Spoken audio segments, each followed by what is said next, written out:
Oui, bonjour à tous, bienvenue sur la chaîne Philippe est dans le pré. Alors, plusieurs thèmes que je veux développer dans cette vidéo. Alors d'abord, la non-réponse de Madame Lambert, qui a refusé le débat.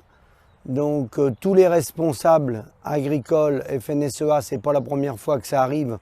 On a eu l'occasion déjà d'avoir des rendez-vous avec des journalistes sur des plateaux et ils refusent le débat. Donc ils refusent le débat démocratique, c'est comme ça. Ils ont des choses à se reprocher, nous pas. Donc on va continuer de vous informer, je vais continuer de vous informer avec Michel Bini et Alain Deguine à travers les réseaux. Donc je voudrais tout d'abord remercier les élus qui sont venus à cette manifestation qui était pacifique, où des gens ont passé tout l'après-midi. Il y avait des groupes de 30 à 60 personnes de 14 heures de 12 heures, pardon, parce qu'il y en a qui sont arrivés à 12 heures, de 12 heures à 14h30, puis après ça tournait, il y en a qui avaient des rendez-vous, ils sont repartis, ils sont revenus, et puis des groupes sont arrivés qu'à partir de 16 heures. Bon, c'était le sens de la journée, c'était de faire un passage et essayer d'interpeller les élus et la responsable de la FNSEA et du COPA-COGECA. Donc elle a refusé de répondre aux questions, et pour cause, quand on refuse le débat, c'est qu'on a des choses à se reprocher. C'est dommage, le lieu était bien choisi. On était sur place dans sa commune, et dans sa commune, on avait des choses justement à faire dans la commune, qu'on aurait pu faire avec elle, mais qu'on ne pouvait pas faire sans elle. Donc comme elle a décliné l'invitation, eh bien, il faudra revoir à un autre moment comment lui poser les questions si elle refuse de répondre aux questions. Donc je remercie bien tous les élus, certains se sont excusés, des Républicains et autres partis qui n'ont pu être présents. Donc sur cette manifestation, donc on n'a pas eu les détails des financements publics, hein. Donc des millions d'euros sont déversés depuis des années et des années sur le réseau de l'agroalimentaire et de l'agro-industrie. C'est le cas pour Unigrain, pour Invivo, pour le groupe Avril ex-Sophie Protéol, et puis toutes les interprofessions. Alors moi, je lance un appel. Vous pouvez, si vous voulez me contacter, vous me contactez sur philippe.grégoire22@gmail.com uniquement, pas par téléphone. Moi, ce que je propose, c'est d'arrêter, de suspendre ceux qui ne sont pas d'accord. Ceux qui sont d'accord, ils continuent. Mais théoriquement, on est dans un pays démocratique de liberté, de suspendre les prélèvements des interprofessions qu'on a sur nos feuilles quand on vend des animaux ou qu'on vend du lait. La suspension des cotisations interprofessionnelles, puisqu'on n'a ni transparence ni résultat. Ça, le résultat, je n'ai pas besoin de vous en parler. Les résultats économiques, vous les connaissez, ils sont désastreux. J'ai eu un responsable de centre de gestion au téléphone vendredi après-midi. Il m'a dit, dans l'élevage, c'est désastreux.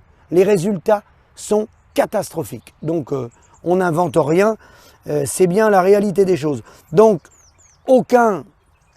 elle a voulu nous donner donc aucun renseignement sur les financements publics, qui sont très importants. La République En Marche a également décliné l'invitation. C'est dommage, parce qu'il y a des investissements qui se font en partenariat avec la Banque publique d'investissement.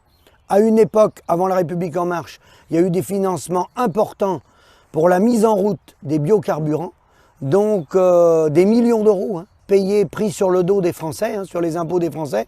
Donc tout cet argent public, ils refusent la transparence, hein. Et ensuite, on aurait évoqué aussi d'autres sujets très importants. Argent public, qui vient notamment de la PAC depuis 1992. Et qu'elle nous fasse un bilan de la PAC. Est-ce que cet argent public a bien été réparti? Est-ce qu'aujourd'hui, la PAC, elle est bien répartie? Puisque vous savez qu'il y a des gens qui ont des montants de PAC phénoménales et d'autres qui n'ont jamais eu la PAC. Je pense notamment aux producteurs de plantes médicinales et des gens qui font du hors-sol, hein, non pas la PAC, et puis d'autres. Donc je voulais qu'on fasse le point sur cet argent public distribué. Bon, visiblement, on n'aura pas la transparence de l'argent public, parce qu'elle refuse le débat. Les questions gênantes, elle essaye de les mettre de côté.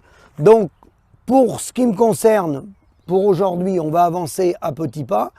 Cette dame, Madame Lambert, à environ 54 000 € d'indemnité rien qu'au Crédit Agricole National, de jetons de présence. Donc j'aurais voulu qu'elle nous éclaircisse un petit peu pourquoi 54 000 € d'indemnité annuelle de jetons de présence, et puis qu'elle nous détaille un petit peu, parce que le but du jeu, c'était de savoir si elle vit de son exploitation, et là nous on avait amené avec un certain nombre de collègues des bilans, ou si à vie de ses mandats. Et moi j'étais venu, et j'espère la rencontrer un jour sur un plateau, avec ma déclaration de revenus, vous voyez je l'ai dans les mains là, hein, mon revenu fiscal de référence, Philippe Grégoire, vous voyez, hein, revenu, vous voyez bien, c'est bien moi là, regardez, Philippe Grégoire, revenu fiscal de référence, vous voyez en bas sur le côté là, ou si vous ne voyez pas, je vais vous le lire, 15 050 €, hein, voyez, 15 050 €. Donc voilà mon revenu fiscal de référence. Moi je suis agriculteur, je ne suis pas agro-businessman, et la raison pour laquelle on voulait la rencontrer, alors c'est pas la personne, on ne s'attaque pas à la personne, hein. Nous on veut la transparence sur l'argent public, on veut savoir qui fait quoi, qui gagne quoi, et le détail des retraites, parce que elle en fait partie, mais elle n'est pas la seule. Il y a les retraites chapeaux, des retraites qui viendront en tant que responsables ou administrateurs des coopératives, du Crédit Agricole, de Groupama, de la MSA et du Conseil économique et social et environnemental. Je vais vous donner un chiffre. Si mes chiffres sont bons, elle aura autour de 1 150 € de retraite du Conseil économique et social et environnemental. Et pendant qu'elle siégeait au Conseil économique, elle avait 3 146 € mensuels. Alors certains syndicats rendent une partie de la somme aux syndicats. Donc je voulais qu'elle nous apporte toute la transparence. Visiblement, elle a refusé le débat. Quand les débats sont gênants, mieux vaut les fuir, hein. Donc, surprise de ma part, elle a fait une contre-manifestation où j'ai cru me retrouver en 1946 à la création de la CGA, Confédération Générale de l'Agriculture, où il fallait redresser l'agriculture après-guerre, puisqu'étaient présents le président du Crédit Agricole, la présidente de la MSA, le président ou la présidente de Groupama et le président de la coopération agricole. Alors, je pensais que ces organismes-là étaient indépendants. On a la confirmation qu'ils sont en cogestion, car ces structures-là, normalement, doivent être indépendantes de tout parti politique et de tout syndicat. Je constate que ce n'est pas le cas. Alors, il aurait dû venir nous rejoindre, parce que j'avais quelques questions à poser à ces organisations-là en termes de bilan, en termes de transparence et puis en termes d'évolution sociale des revenus des cadres dirigeants et des administrateurs de ces structures. Donc eux, pareil, le débat, on l'aura en temps voulu. Donc ensuite, dommage qu'elle ne soit pas venue à cette manifestation pacifique, parce qu'au-delà de l'argent public, il y a des collègues qui avaient plein de questions. Notamment, aujourd'hui, elle parle de souveraineté. Elle dit qu'il faut mettre un système de souveraineté alimentaire au niveau français et au niveau européen et consommer local. Alors, je suis très surpris parce qu'elle a fait exactement, la FNSEA, tout l'inverse. Ils l'ont exporté à travers le monde, à travers Xavier Belin et le poulet, à l'époque où il était le patron de Sophie Protéol, à travers le groupe LDC, à travers les semenciers, Euralis, et bien d'autres, InVivo, qui sont en Ukraine, en Russie et partout.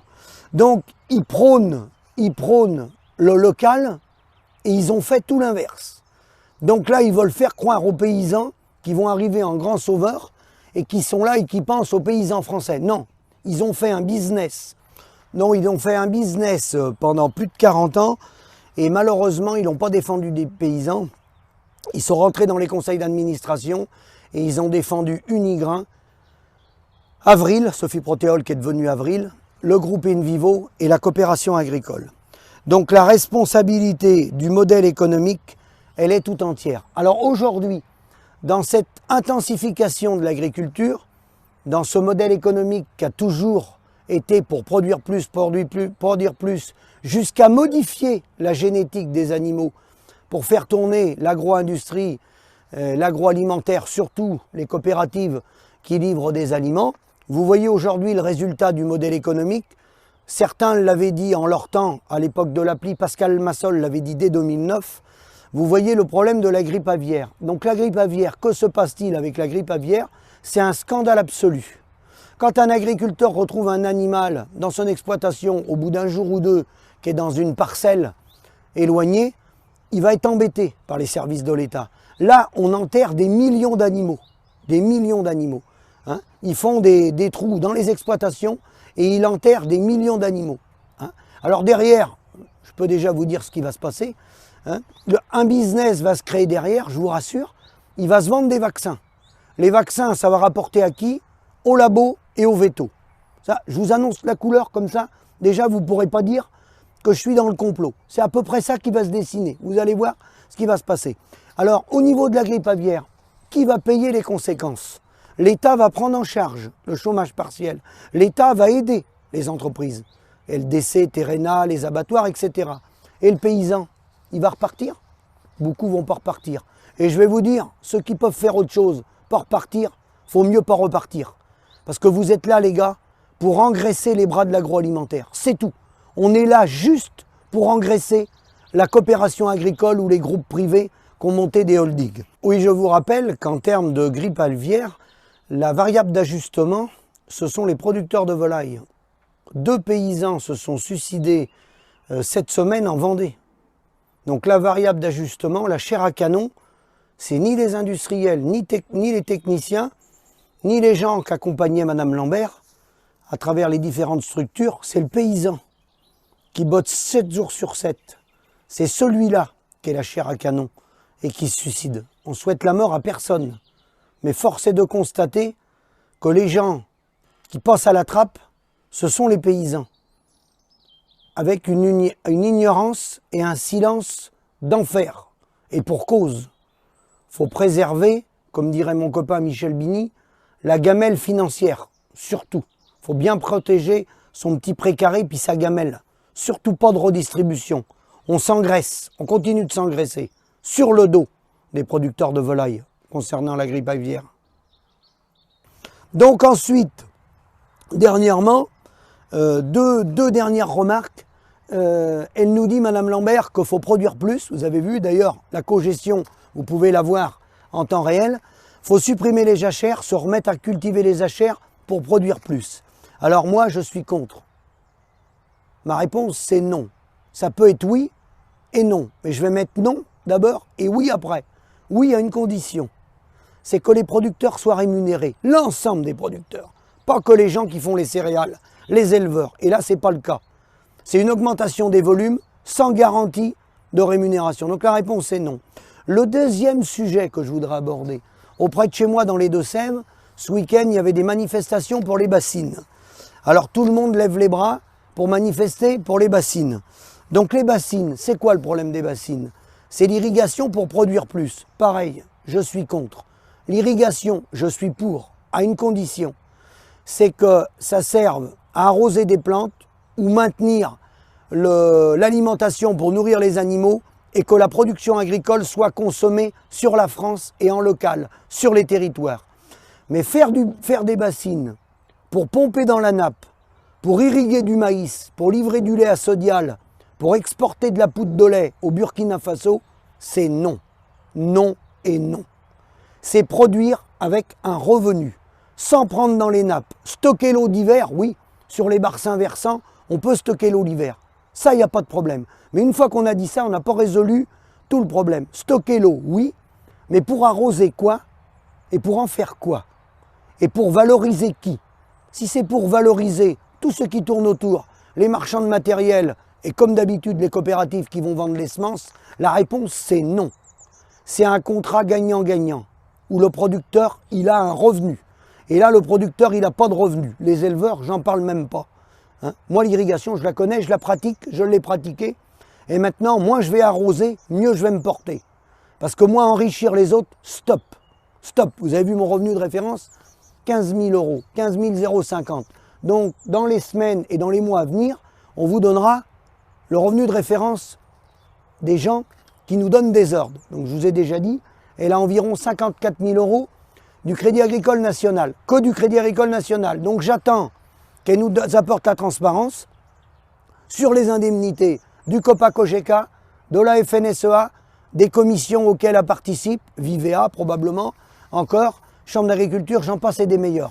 Car quand on parle au nom des paysans, on commence par montrer patte blanche. Et on donne la transparence. Parce que je rappelle, ce n'est pas des revenus privés issus de son travail. C'est des revenus où les organismes auxquels elle participe, ils sont subventionnés. Comme moi d'ailleurs.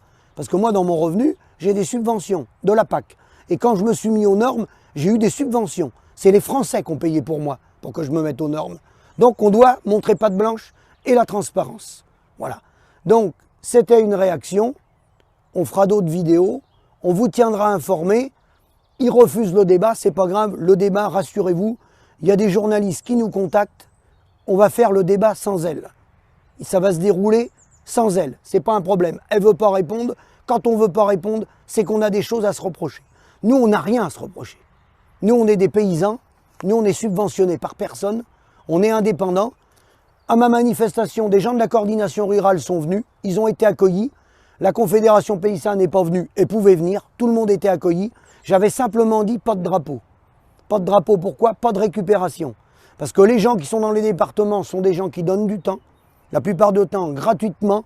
Mais il y a un petit noyau dans les appareils nationaux des syndicats qui sont là pour récupérer le bébé et faire du business.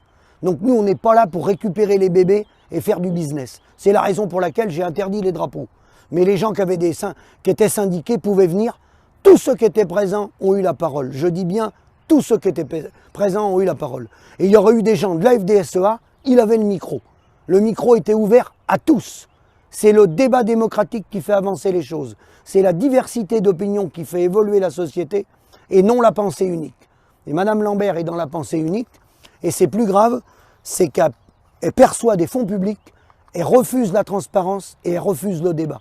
Mais le débat, je vous dis, rassurez-vous, il aura lieu. Peut-être pas avec elle, mais il aura lieu. Les journalistes travaillent dessus et ça va avancer. À bientôt.